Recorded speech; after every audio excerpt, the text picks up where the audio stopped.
The 5 People You Meet in Heaven. Written by Albom. Summary. How often do you think about your own mortality? Death is generally something we avoid thinking about or discussing. This beautiful fable, The 5 People You Meet in Heaven, tackles death poignantly and pragmatically. By offering lessons and wisdom about what we leave behind when we die, we're given advice on leading more meaningful and fulfilling lives. When we're asked about people that we look up to and who we admire, many of us will name people who are famous or perhaps have a large sphere of influence. This book teaches us that we all have a sphere of power, and we can all have a considerable impact on society. So despite our fascination and obsession with celebrities and stars, ordinary people have the capacity to affect profound and lasting change.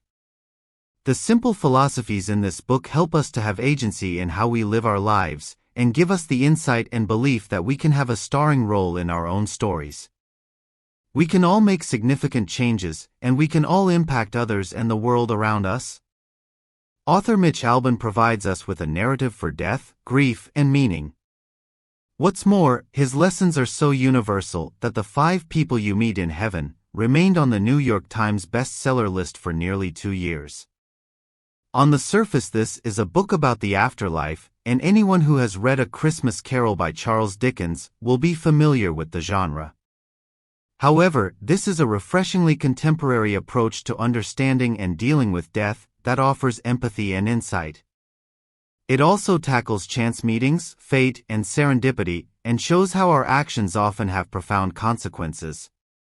While this book speaks about heaven, it isn't limited to a specific religion, which is why it has become a contemporary universal classic. For anyone afraid of the uncertainty of death, this book teaches us invaluable lessons about how to live our lives, and what we can do to make the transition towards death a lot easier. Let's briefly take a look. A Story of Every Man. The story centers around Eddie, a maintenance man at an amusement park. Eddie is an everyman character who appears to be rather ordinary. Throughout the novel, he exhibits kindness and compassion, but like all of us, he is flawed and not always likable. Eddie is killed while working at the amusement park Ruby Pier. On his 83rd birthday, while trying to save a girl from a malfunction with one of the rides, he dies.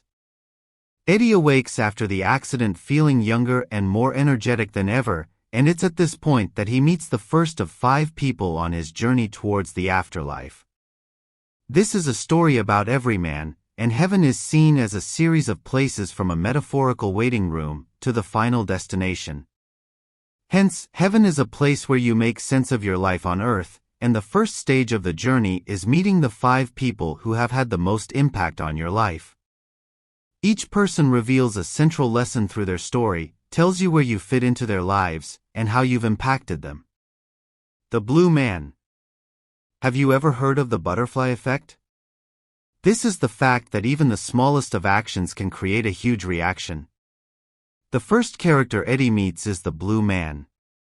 When Eddie wakes up after his accident, he feels youthful and calm, and through the conversation with the Blue Man, he realizes that he's in heaven. The Blue Man is the first of the people Eddie has had an impact on, or a person who has impacted on Eddie himself. Strangely, Eddie never met the Blue Man when he was alive, yet Eddie's actions had a profound effect on the Blue Man. When Eddie was young, he ran into the road, resulting in the Blue Man's death. After apologizing and feeling racked with guilt, Eddie learns his very first lesson. The first lesson is that all human lives are connected, there are no random events, and everyone and everything has a purpose. Once we know that our actions have consequences, and what we do affects others, we're a step closer to being more selfless and self-aware. The Army Captain. Another way to be more selfless is to put others first and to make sacrifices.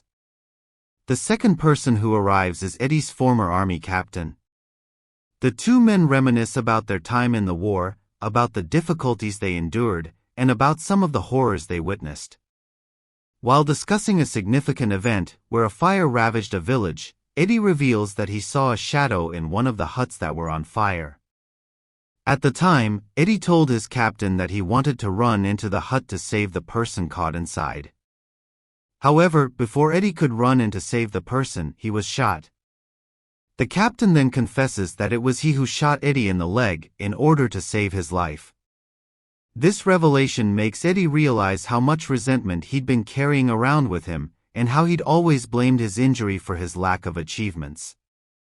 Furthermore, after speaking to his old captain, he learns how his captain died. While scouting the road for danger, the captain stepped on a landmine that would have blown up the entire truck of men. So, the captain not only saved Eddie, but he saved him twice. This brings us to our second lesson about sacrifice. Sacrifice adds meaning to life. So next time you feel hard done by, or need to give up something, it's worth remembering that going without often has a considerable effect on other people. And serving others and putting others before yourself brings about positive change in the world. Ruby. Serving and forgiving others is a big step on the path to self-actualization. The third person that Eddie meets is a woman called Ruby. The amusement park was named after Ruby by her late husband. It turns out that Ruby knew Eddie's father and can reveal certain truths that Eddie was unaware of. Eddie grew up believing that his father was a terrible and abusive drunk and had harbored hatred towards him his entire life. Eddie had also grown up not knowing the real cause of his father's death. Ruby tells Eddie how his father had died trying to save Eddie's mother from a drunken rapist. Through this revelation, Eddie learns to release all of his hatred, anger, and resentment. The lesson here is that forgiveness is the only way to heal, and that holding on to anger and hatred isn't only harmful to those around us, but also to ourselves. We can only be free if we let go of anger and truly forgive, and there's great beauty in forgiveness. Eddie's wife. There's a common question about what you'd take with you if your house were on fire? This is a revealing question and adds insight into what we value and hold dear. There are some things that never end and stay with us forever. What we take with us and what we leave behind are the simple things, yet these are often the things that are the most profound. Eddie is met by his wife who died of a brain tumor. While they spend time together, they remember their wedding and the happy years they shared. Although Eddie has regrets about the simplicity of the life he gave to his wife, and wishes he could have given her more, she reveals that she had very few regrets. Eddie's regrets were mostly in his head, and Eddie's wife tells him that love, unlike material possessions, is everlasting. The reunion with his wife teaches him that richness and wealth come from an abundance of love, and that sentimental objects are more important than material possessions. The shadow. The final person that Eddie meets is the girl from the burning house. Throughout his life, Eddie had been carrying around the trauma of not being able to save the girl from the burning hut. When he meets her, they talk about her injuries and suffering, and although painful, it's a hugely cathartic process. Initially, Eddie blames God for inflicting such horror on an innocent child, and he experiences guilt at not being able to save the young girl from the devastating fire. However, the girl reassures Eddie that his life was meaningful because his purpose was to protect children at the amusement park, and in the end, he died saving a little girl. The story ends with Eddie joining his wife in their version of heaven, revealing that all endings are simply just new beginnings. The final lesson is that we're all interconnected, and that we all have a role to play in the vast game of life. In conclusion, Gandhi famously said, "Be the change you want to see in the world." Who are the 5 people that you think that you'll meet in heaven? The 5 people you meet in heaven offers powerful and simple wisdom, and provides us with a way to find some element of control in a place where we often feel powerless. The truth is we can't control death, but we can absolutely control our actions and what we contribute to the world and other people. This book teaches us simple truths about kindness, simplicity, paying it forward, and that everything has a ripple effect. When you ask yourself what constitutes a meaningful life, and what legacy you want to leave behind, things like kindness, authenticity, and gratitude go a long way. This book's message is that it offers universal life lessons and shows that humans have tremendous power to influence change and create happiness and fulfillment. Furthermore, there's great beauty to be found in focusing on simplicity. So while we may feel like tiny and insignificant dots on this big planet, this small book shows us that we're hugely significant, and that we'll never truly know the extent to which we influence others.